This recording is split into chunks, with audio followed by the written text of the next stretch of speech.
તો થોડીક જ વારમાં અમિત શાહ ભરૂચ પહોંચશે અને ભરૂચમાં વિશાળ જનમેદનીને સંબોધિત કરશે। એક જ દિવસમાં શાહ 4 લોકસભા બેઠકોને સંબોધિત કરી રહ્યા છે। પોરબંદરના જામ કંડોરણામાં સભા સંબોધ્યા બાદ તેઓ બપોરે 3:30 વાગે સભા ગજવશે।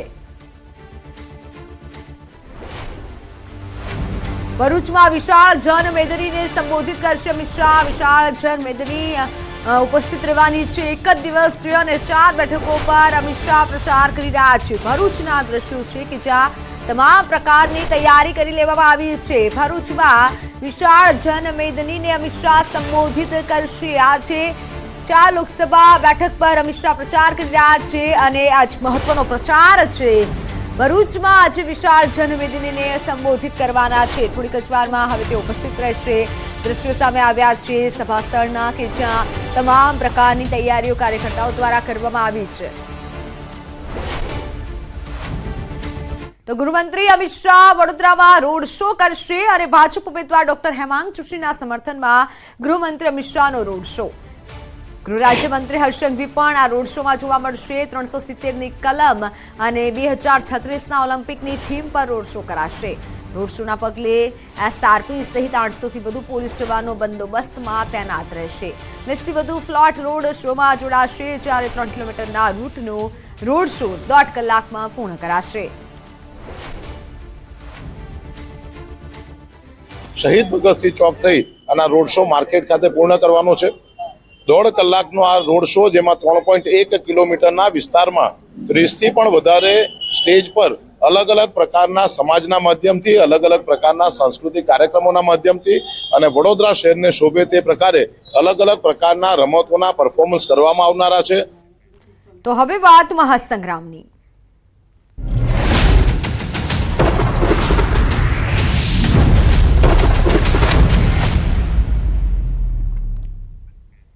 લોકસભાની ચૂંટણીમાં ભવ્ય જીત માટે કેન્દ્રીય રક્ષામંત્રી મેદાને છે। કેન્દ્રીય રક્ષામંત્રી રાજનાથસિંહ આવશે અમદાવાદ।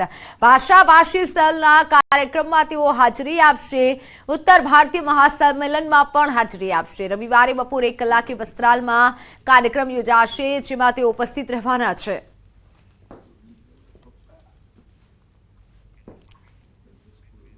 લોકસભાની ચૂંટણીમાં ભવ્ય જીત માટે કોંગ્રેસ પણ એડી ચોટીનું જોર લગાવી રહી છે। ત્યારે કોંગ્રેસ કમિટીના મહાસચિવ પ્રિયંકા ગાંધી પણ ગુજરાતના મતદાતાઓને મનાવવા માટે ચૂંટણીના રણ મેદાને ઉતર્યા છે। વલસાડના ધરમપુરમાં જંગી જનસભાનું આયોજન કરાયું છે। કોંગ્રેસના ઉમેદવાર અનંત પટેલના સમર્થનમાં સભાનું આયોજન કરાયું હતું ત્યારે ભાજપ પર આકરા પ્રહાર કર્યા હતા। मैंने बहुत बार देखा है कि हमेशा एक अंकल जी होते हैं तो कोने में बैठ जाते हैं और अपना छोटा सा दरबार लगाते हैं कि नहीं होते हैं ना। जो भी बोर हो रहा होता है वो कहते हैं कि भाई सुनूं मैं अंकल जी क्या कह रहे हैं। जाके सुनते हैं कि अंकल जी क्या कह रहे हैं, आज कुछ ना कुछ नया तो लाएंगे। और अंकल जी सबको अपना ज्ञान देते रहते हैं कि नहीं, है ना।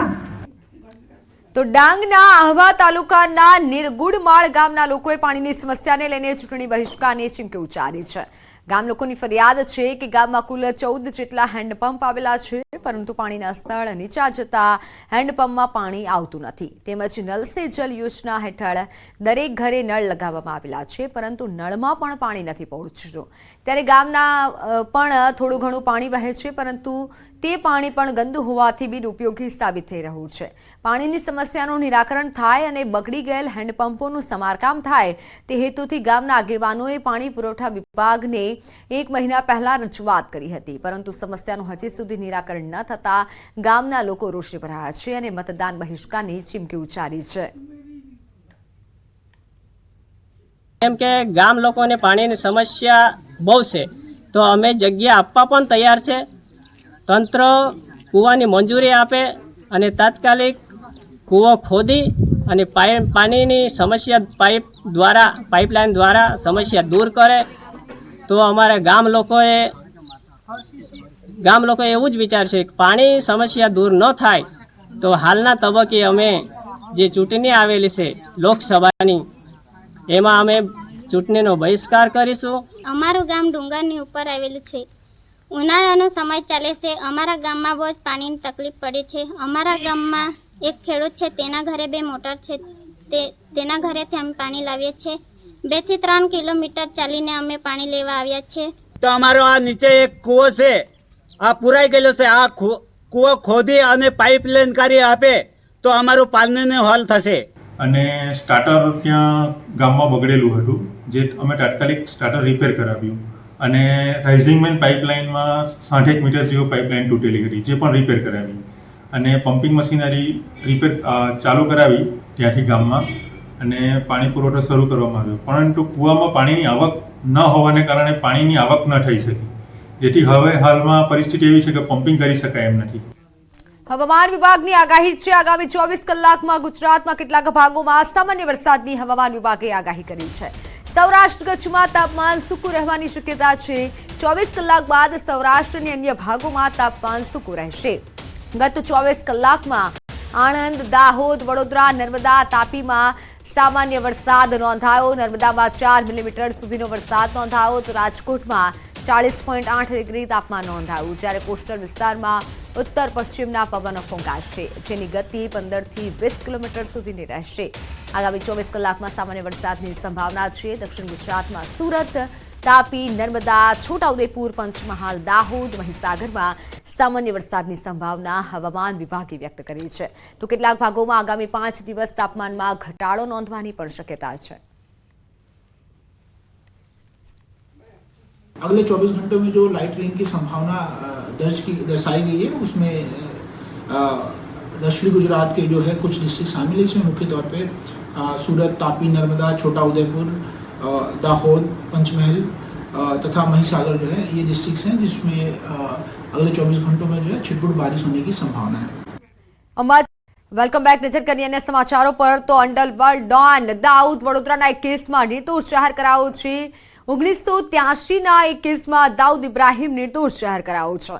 વડોદરાના એડિશનલ સિવિલ કોર્ટનો આદેશ. 1983માં દાઉદ ઇબ્રાહીમના સાગરીતની પિસ્તલમાંથી ગોળી છૂટતા દાઉદ અને તેના સાગરીત ઘાયલ થયા હતા. અને આ કેસમાં દાઉદ અને તેના સાગરીત પાસેથી 2 પિસ્તલ પણ અને 5 રિવોલ્વર મળી આવી હતી. 1983માં આર્મ્સ એક્ટ હેઠળનો ગુનો નોંધવામાં આવ્યો હતો, દાખલ કરાયો હતો. કલેક્ટરની મંજૂરીનો નિયમ હતો, પરંતુ આ કેસમાં તપાસ અધિકારીએ કલેક્ટરની મંજૂરી લીધી નહોતી. અને આ કેસની સુનાવણીમાં કોર્ટે અવલોકન કર્યું છે તપાસ અધિકારીએ ફરજમાં બેદરકારી દાખવી.